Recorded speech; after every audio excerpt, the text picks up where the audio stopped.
శ్రీ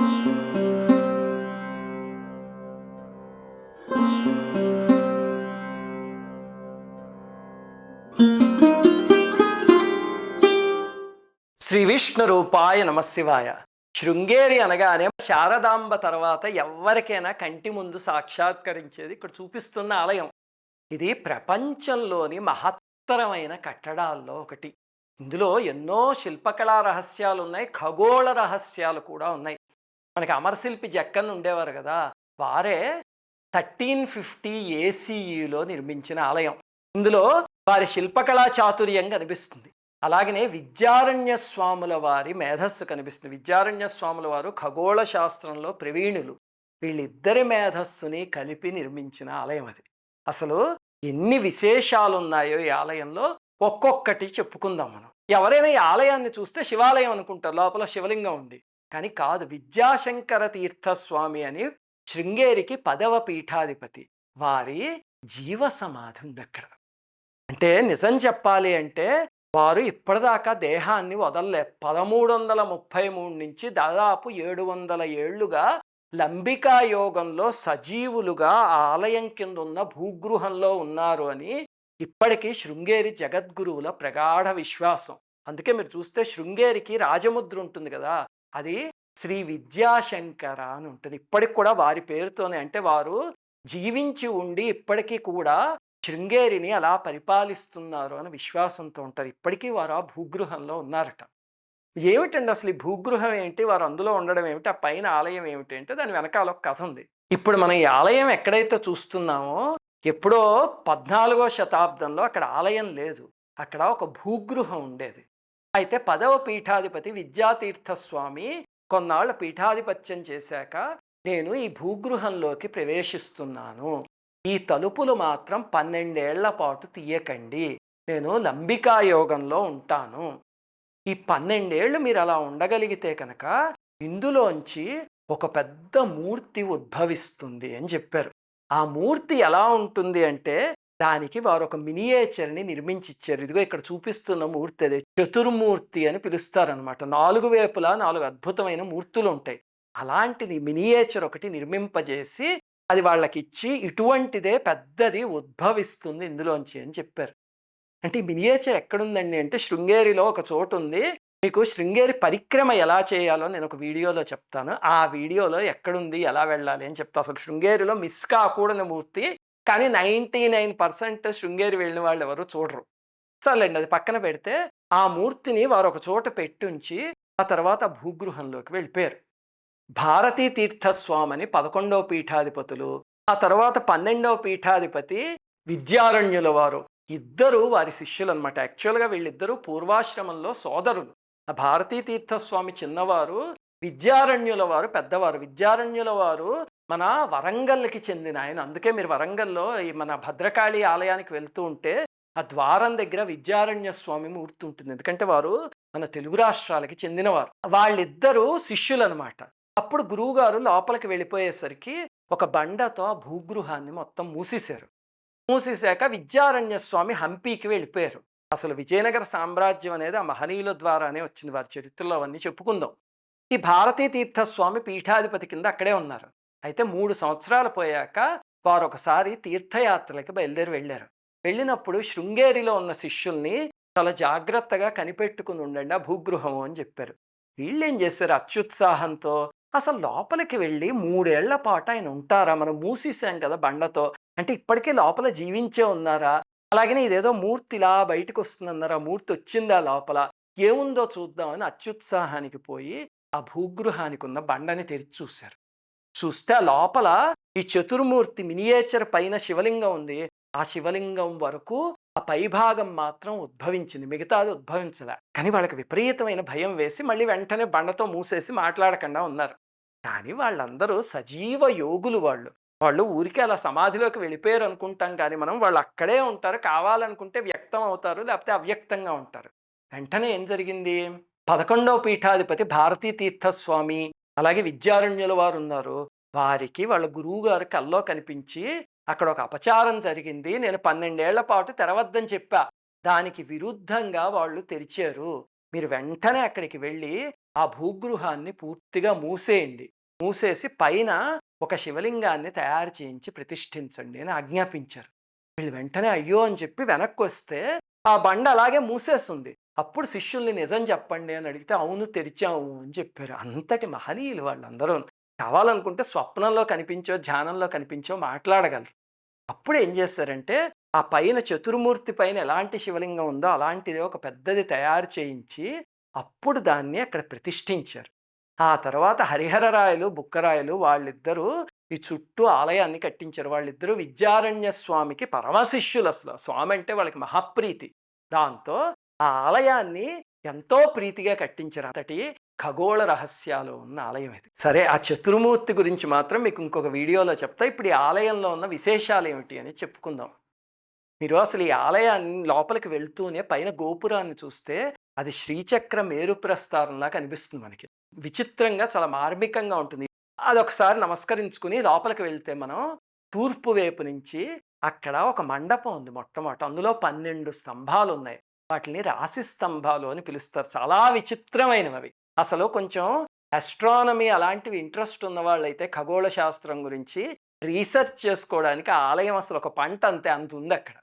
సరే, రాశి స్తంభాలు ఏమిటి అంటే మీరు ఈ స్తంభాన్ని గమనిస్తే కనుక ప్రతి స్తంభం మీద ఒక రాశి బొమ్మ చెక్కుంది. ఇదిగో ఇక్కడ చూపిస్తున్న చూడండి, మేషరాశి అంటే ఇది, వృషభ రాశి అంటే ఇది, మిథునం అంటే ఇద్దరు జంట ఉంటారు, అలాగే కర్కాటకం, తుల అంటే ఒక అమ్మాయి ఇలా త్రాసు పుచ్చుకుని ఉంటుంది. ఇక్కడ ఉన్న బొమ్మలన్నీ ఉన్నాయి కదా, ఇవన్నీ ఆ స్తంభాల పైన కింద భాగంలో చెక్కున్నాయి.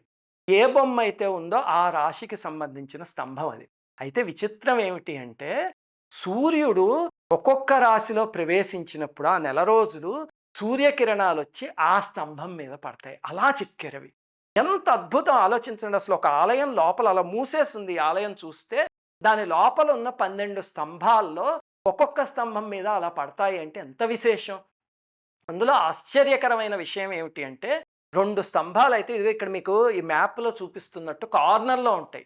వాటి మీద ఎలా పడతాయండి అంటే వాటి కోసం అక్కడ మధ్యలో కొన్ని రంధ్రాలు ఏర్పాటు చేశారు. వాటి ద్వారా పడతాయి. అసలు ఖగోళ శాస్త్ర అద్భుతం ఆలయం అంతే. ఆ కాన్సెప్ట్ ఇంట్రెస్ట్ ఉన్న వాళ్ళు అయితే కనుక చాలా సంతోషిస్తారు ఆలయంలోకి వెళ్తే. ఆ సూర్యకాంతి ఎలా పడుతుంది అనేది అక్కడ కింద ఒక చప్టా ఉంది చూడండి, నల్లగా. దానిపైన గీతలు గీసి చూపించారు. అవి మనం జాగ్రత్తగా గమనిస్తే కనిపిస్తాయి. కాకపోతే ఇక్కడికి లోపలికి కెమెరాస్ అలౌ చేయరు. బయట వరకు మాత్రం మనం తీసుకోవచ్చు, లోపలికి వెళ్ళడానికి వీల్లేదు. అందుకని నాకు మీకు చూపించడానికి కుదరలేదు, కానీ లోపలికి వెళ్ళి కనులారా దర్శించుకోండి. అలాగే ప్రతి స్తంభం పైన ఆ రాశితో పాటు దాని అధిదేవత, గ్రహం అవన్నీ చెక్కున్నాయి. ఉదాహరణకి సింహరాశికి సూర్యుడు, మకరానికి శనిదేవుడు. ఆ స్తంభాల పైన వాళ్ళు కూడా ఉన్నారు. అక్కడ శనేశ్వరుడు స్తంభానికైతే కనుక ఒక చిన్న గూడులాగా ఏర్పాటు చేశారు. అక్కడ తైలాభిషేకం చేస్తారు. మనం ఒక టికెట్ తీసుకుంటే మనకు కూడా చేస్తారు. శని దోషాలు ఎవ్వరికి ఉన్నా సరే అక్కడ చేయించుకుంటే పోతాయి అని ప్రతీతి. ఎందుకంటే విద్యారణ్య స్వామి వారి కాలం నుంచి ఆరాధింపబడుతున్న మూర్తి 100 సంవత్సరాల పాటు. అలాగే శిల్పకళ చూస్తే 12 స్తంభాలకి పైన సింహాలు ఉంటాయి. వాటి నోట్లో రాతి బంతులు ఉంటాయి. అంటే అదేదో సింహం నోరు తయారు చేసి తెచ్చిపెట్టిన బంతి కాదు, ఏకశిలలో అలా చెక్కారు. సింహము నోరు తెరిచినట్టు అందులో ఇంత రాతి బంతి గిర్రన తిరిగేదనమాట. ఆ నోట్లోంచి పడిపోకుండా అలా ఉంటుంది, కదిపితే కదులుతుంది.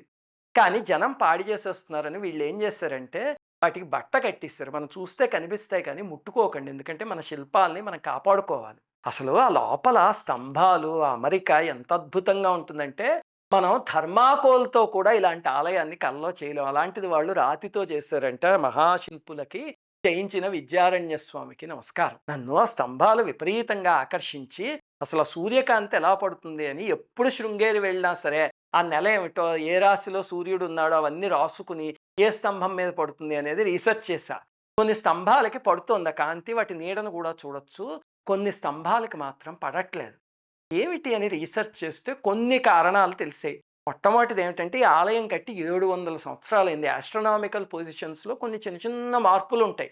విద్యారణ్యుల వారి సమయంలో మకర సంక్రమణం జనవరి 5 ఆ ప్రాంతంలో జరిగితే ఇప్పుడు మనకి జనవరి 14 అలా జరుగుతుంది. అలాగనే వర్షం కానీ మబ్బు కానీ ఉంటే కనిపించవు.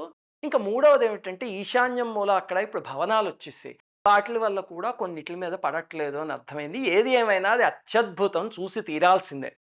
ఇంకా లోపలికి వెళ్తే లోపల సీలింగ్ చూడండి మీరు ఎంత అద్భుతంగా చెక్కుంటుందో అసలు సీలింగ్. అందులో తామర పువ్వులు, చిలుకలు అవన్నీ ఉండి చాలా 3 డైమెన్షనల్‌గా 3డీగా చెక్కినట్టు రాతితో చెక్కి ఆ పైన పెట్టారు. అసలు అబ్బా!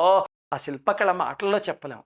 ఈ ఆలయంలో మీరు పరమేశ్వరుడు ఎదురుగుండా నిలబడితే పరమేశ్వరుడికి ముందు ఒక అమ్మవారి మూర్తి కనిపిస్తుంది. ఎవరైనా ఉత్సవ మూర్తి అనుకుంటారు. ఇదిగో ఇక్కడ చూపిస్తున్నది. చాలా జాగ్రత్తగా గమనించండి. అది గంధపు చెక్క చందనంతో చేసిన మూర్తి. ఏమిటా మూర్తి? నేను మీకు చెప్పాను కదా, శంకరాచార్యుల వారు అమ్మవారిని చందనపు మూర్తిలో ప్రవేశపెట్టారు మొట్టమొదట. తర్వాత విద్యారణ్య స్వామి సువర్ణమూర్తిలోకి ప్రవేశపెట్టారు అని. ఆ చందనమూర్తి ఇప్పటికీ భద్రంగా ఉందని చెప్పా. అది ఈ ఆలయంలో ఉన్న అపురూపమైన మూర్తి. తప్పకుండా దర్శించుకోండి. పరమేశ్వరుడికి ముందు ఉంటుంది. ఇదిగో మ్యాప్లో చూపిస్తున్నట్టు. అలాగే గర్భాలయానికి అటు ఇటు, ఇటు పక్క విద్యాగణపతి, అటుపక్క దుర్గా అమ్మవారు ఉంటారు. ఆ విద్యాగణపతి కూడా శృంగేరిలో ఉన్న పంచమహాగణపతుల్లో ఒక ఆయన. అలాగే అసలు ఆ గర్భాలయానికి చుట్టూ ఒక ప్రదక్షిణ మార్గం ఉంది. ఇదిగో మీరు ఈ మ్యాప్లో చూస్తే 3 వైపులా తలుపులు ఉన్నాయి చూడండి. అసలు ఈ ఆలయానికి 6 వైపుల తలుపులు ఉంటాయి. మొట్టమొదటి 3 తలుపులు ఏమిటంటే స్తంభాల మీద సూర్యకాంతి పడడానికి తలుపులను అలా అమర్చారు. ఎలిప్టికల్ షేప్లో ఉంటుంది ఈ ఆలయం. వెనకాల 3 తలుపులు ఏమిటంటే ఒక్కొక్కటి తెరిస్తే అక్కడ ఒక చిన్న ఉపాలయంలో త్రిమూర్తులు ఉన్నారు. ఇలా ప్రదక్షిణం మొదలు పెడితే ఒకవైపు బ్రహ్మగారు సరస్వతీదేవి, వెనకాల నారాయణుడు లక్ష్మీదేవి, ఇటు పక్క పరమేశ్వరుడు పార్వతీదేవి. అవి కూడా చాలా అద్భుతంగా ఉంటాయి. కానీ తలుపులు మూసేశారు. అలాగే మనని ప్రదక్షిణం చేయనివ్వట్లేదు. అవి కూడా అడ్డు పెట్టేశారు. ఇంకా ఈ ఆలయం లోపలి విశేషాలన్నీ చూసేసి మీరు బయటకు వస్తే బయట ఎన్ని విశేషాలు ఉన్నాయో. ఉదాహరణకి ఇదిగో ఇక్కడ నేను చూపిస్తున్నది పైన ఒకటి ఉంది చూడండి. ఏమిటో కనిపించింది అది. అలాగే కిందది ఎన్ని విశేషాలు ఉన్నాయో. అలాగే చుట్టుపక్కల అపురూపమైన శిల్పాలు ఉన్నాయి. వీటన్నిటికీ మించిపోయేది ఒకటి బయట ఉంది.